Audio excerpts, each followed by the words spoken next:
If you go out in the woods today, you're in for a big surprise. Warriors, maidens, and monsters fighting to the death with weapons made of foam? It's the ultimate adventure where players put on costumes and live and breathe their characters.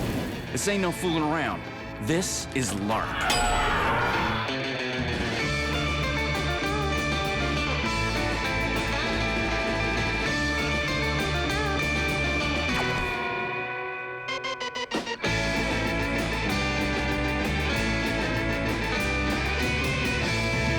Fanboy Confessional. The LARPer Edition. Role-playing games have been popular for years. For fans of fantasy fiction, tabletop RPGs like D&D and Blood Bowl challenge players to imagine themselves in a complex world where the actions are described verbally. LARP, or live action roleplay, takes things to the next level, the physical world. Players immerse themselves into the story and act out their parts. Game masters set and apply the rules, and both player and non-player characters participate in the action. And as with any game, there is no predictable outcome. LARP popularity has been growing, thanks in part to public exposure and movies like Role Models. Let us gingerly touch our tips. Game on! LARP games come in all shapes and sizes, from small events lasting a few hours to big gatherings that can go on for days, combining elements of fantasy, magic, military, and horror. According to players, you haven't lived until you've suited up and done battle with a horde of monsters. Victory! What's the point? What do you win? According to many, the reward is what you take home from the game, back to your real life. Dave is a lifelong fantasy game player who's been LARPing for more than 10 years. He moved from playing to writing plot for the popular game Underworld. Along with his friend Ted, he's now one of the owners of the game. Kate and Shake met on a LARP a few years ago and now live and breathe it. As veteran players, they spend their spare time making new weapons and costumes, developing their characters, and training for battle. And Rachel and Daniel are LARP newbies. They've been dying to get into the action. So this year, they made a special trip to the Anime North Convention to do an Underworld weapons training workshop.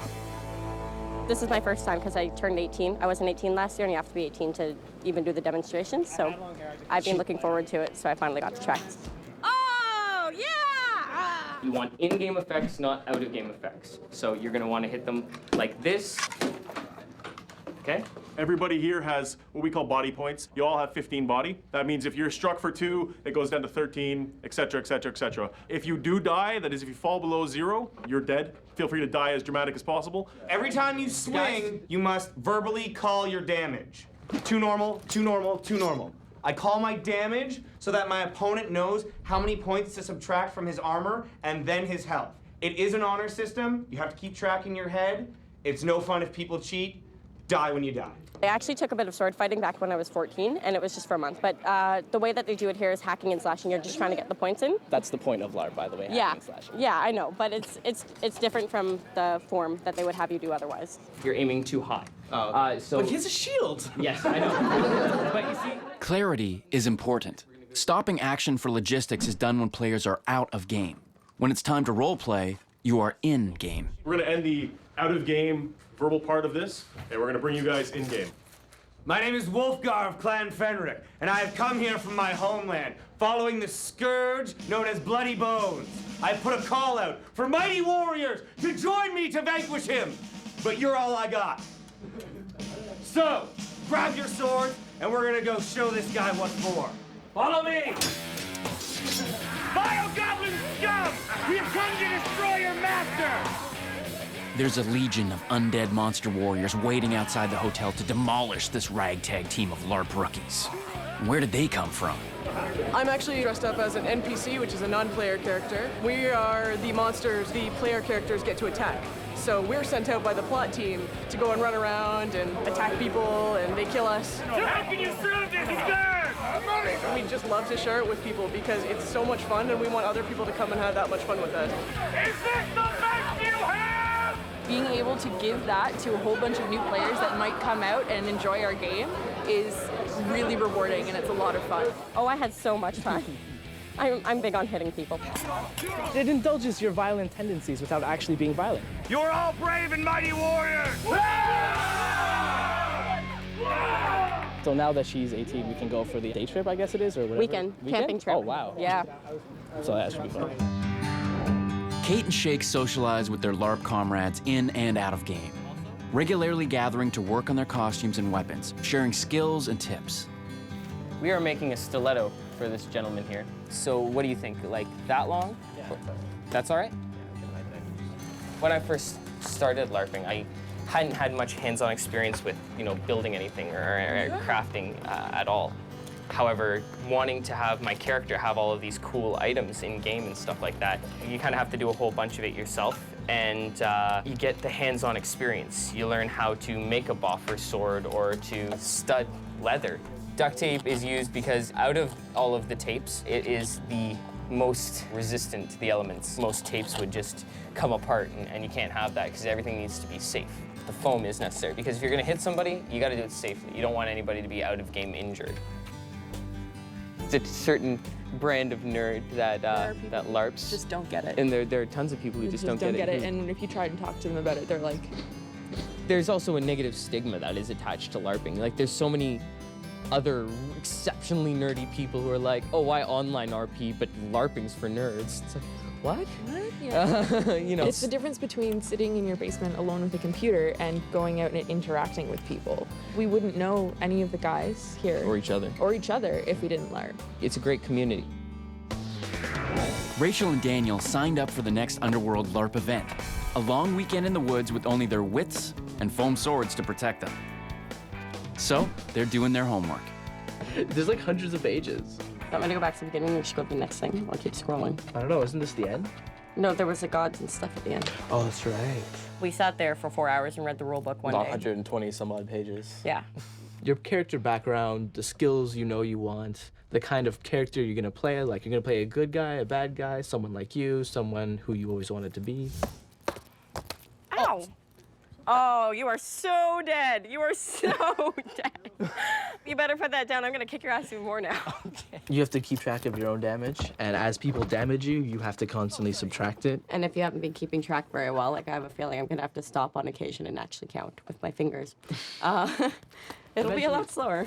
I just got you in the stomach. Die. I just got you in the stomach. Well, I'm sorry. If I stabbed you in the stomach, I'm pretty sure you Wait, die. hold on. Does this count? He cheats. He likes to cheat. In Laser Quest, we were playing, and we were on a team, and he just randomly calls open war and starts shooting people in the back. He shot me in the back repeatedly. He's gonna betray me and stab me. Don't worry, literally, there's greater in the foes back. than you to worry about. Really?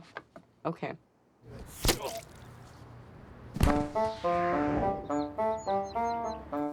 This event, we have a ton of orcs, a ton of goblins, hobgoblins, if there's any sort of difference in the masks, if we can find something. Anything with tusks and noses. Green skin. Yeah, green skin. Dave and Ted take their jobs very seriously. As owner-operators of Underworld, they need to keep things interesting for the vets and the rookies. It's a second full-time job. We're averaging about 100 players a game now. Okay, so 2 skeleton hands. The time we put in is probably about 5 or 6 hours a night between myself and Edward. What I need is a mask for a monster that we're going to unleash on Shake and Kate. And I'm kind of thinking that, I mean, that looks really cool. Yeah, with the horns. We all write plots that can span from anywhere from 5 hours to 5 years. This plot that we're doing this weekend has been going on for about almost 2 years now. But we'll also write plots for specific camps, and we'll write plots for specific players.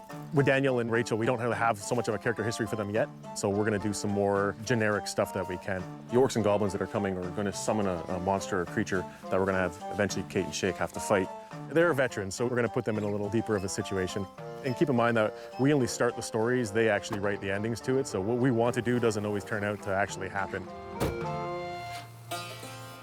The Underworld creative and logistics team meet regularly to plan the course of the game, tweak the plot, and play God. We didn't get too many concerns or issues last game. I think it went pretty smoothly. Saturday and Sunday, there was a little bit of downtime during the day. But let's try this game to keep things a little more cohesive and make sure that we're always got something going at all times. We've been doing it a long time now that we know quite a bit how to push the buttons and how to, I don't want to say manipulate, but I guess in a sense we're kind of manipulating their in-game characters to do what we want, which is fun for them. Ted and I just came back from prop shopping. Almost everything that we picked up is available for you guys to use if you want to write something for it. I have found a way to be creative. I'm not normally a creative person artistically, but I found a way that I personally can be creative in a way that is successful. One of the best feelings in the world is to write a storyline that has engaged our players and my friends now, and to hear them talk about it 5 years down the road as if it was something that had happened in real life.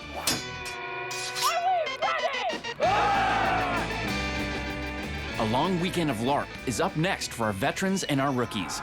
Bring suntan lotion and orc spray.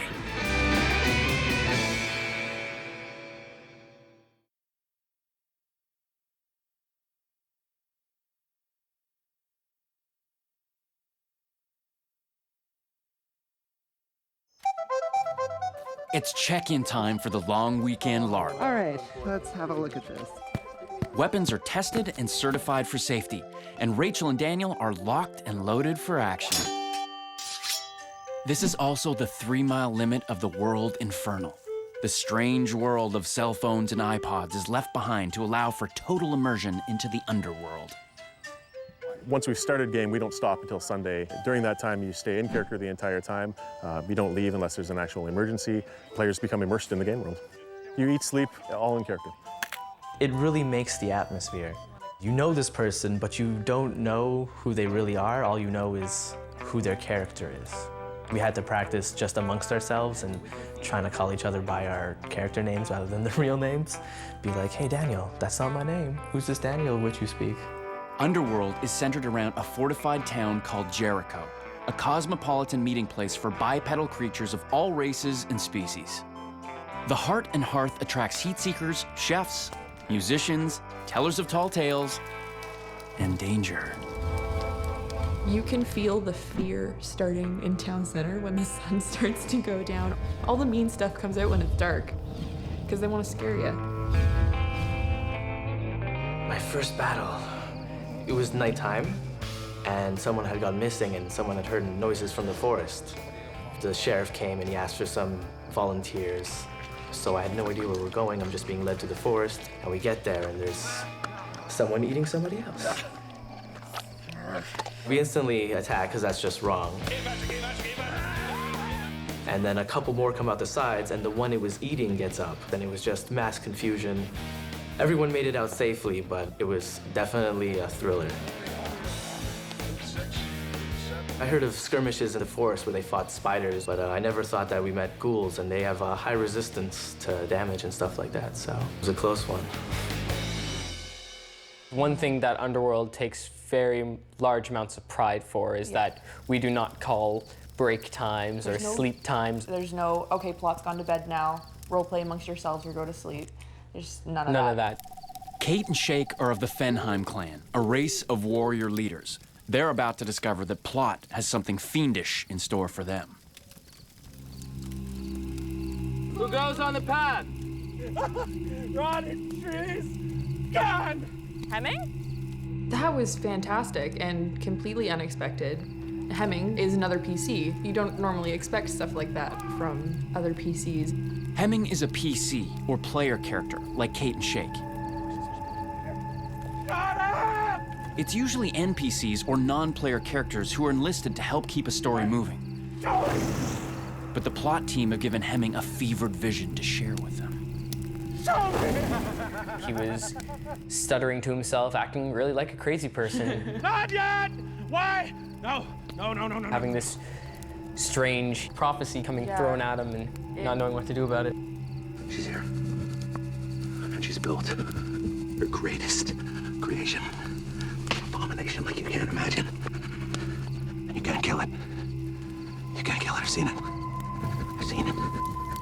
At the moment, I was terrified. My character was like, oh my God, what are we gonna do? The world depends on us again. Yeah. She will let loose the beast. I see it. What can we do to make more of this? When the sun rises, Kate and Shake must lead a campaign to find a weapon, vanquish a demon, and save their world. Maybe. Because the prophecy is not explicit or scripted. And it's this ambiguity that keeps things interesting in a LARP.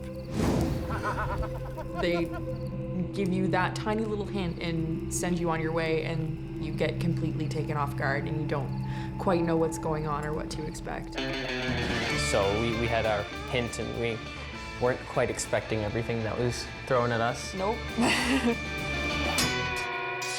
The morning will hold many surprises.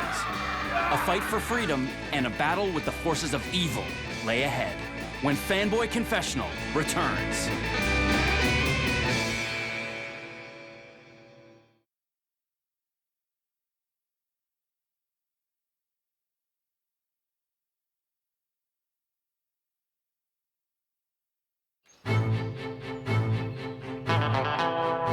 As the Underworld long weekend continues, the plot team and the NPCs, or non-player characters, prepare to throw new wrinkles into the lives of our LARPers.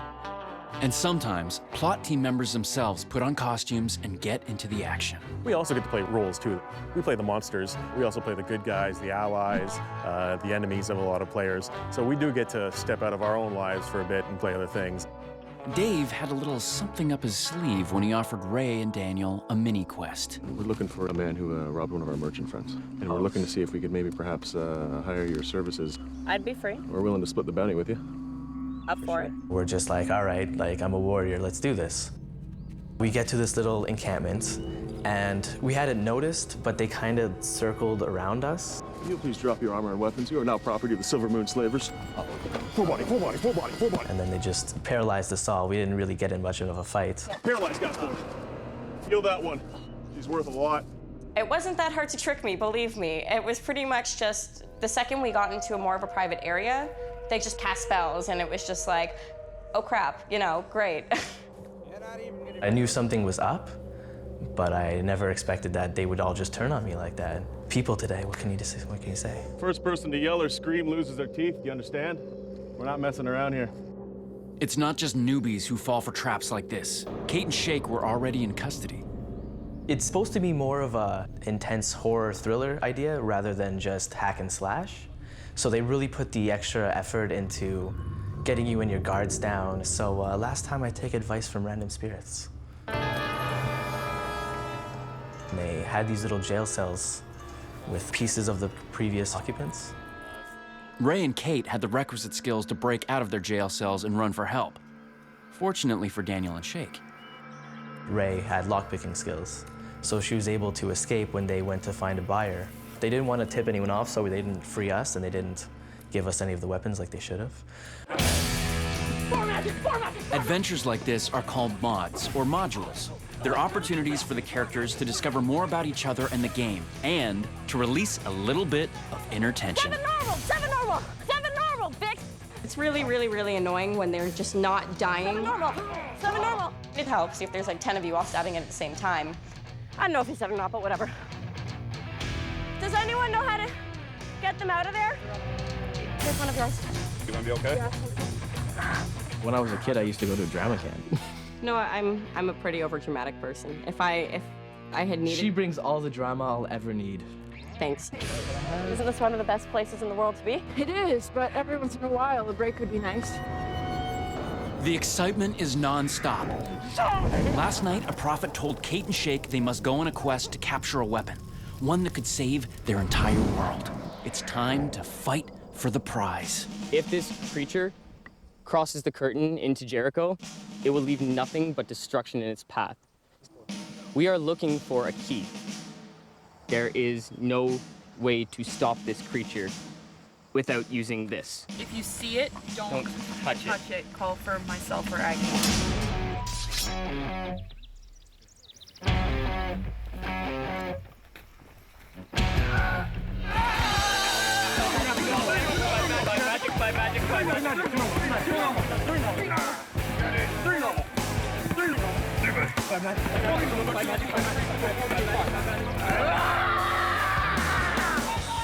The mod itself was actually really surprising when we got there. We had this crazy witch and the mud monster and her Orcs and goblins and all these cool monster minions, which is fantastic. And they actually put the crystal in the water, so we had to dive in to get it. Five body, five body. must fight! When we first went in, we told everyone that the only people who were going to touch that crystal were the two of us. And then Morik decided that he had an opportunity and reached in and grabbed it. And he almost died. Yeah. I yelled at him a lot. Idiot, picked it up! Let him die and then take it! It's a huge outlet for aggression, being able to get really mad at someone and being able to get right in their face and yell at them and scream and make a big fuss about it. And at the end of the game, everyone's fine, everyone's friends.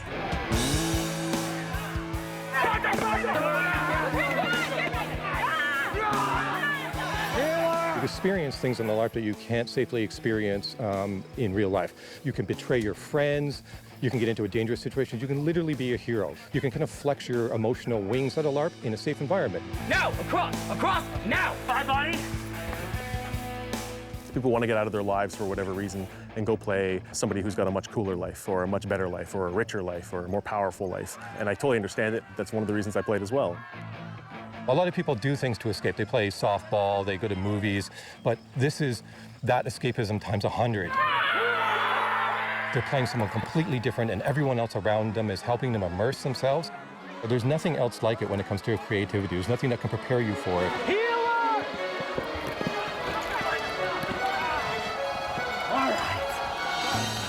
I got really into it. I'm definitely going to go again. It's as close as you can get to a medieval-style battle, being on the front lines, hearing the clash of steel, and, you know, feeling your shield pressed up against the shield of another guy. It's exhilarating. It really is. 7 normal. LARPing could be the ultimate expression of fantasy fandom. Players create fictional characters, immerse themselves in new worlds, improvise elaborate plot lines and stories, learn new practical and social skills, and in the process, learn new things about themselves. Addictive and exhausting. And for many, maybe the most fun you can have with your clothes on. Or off.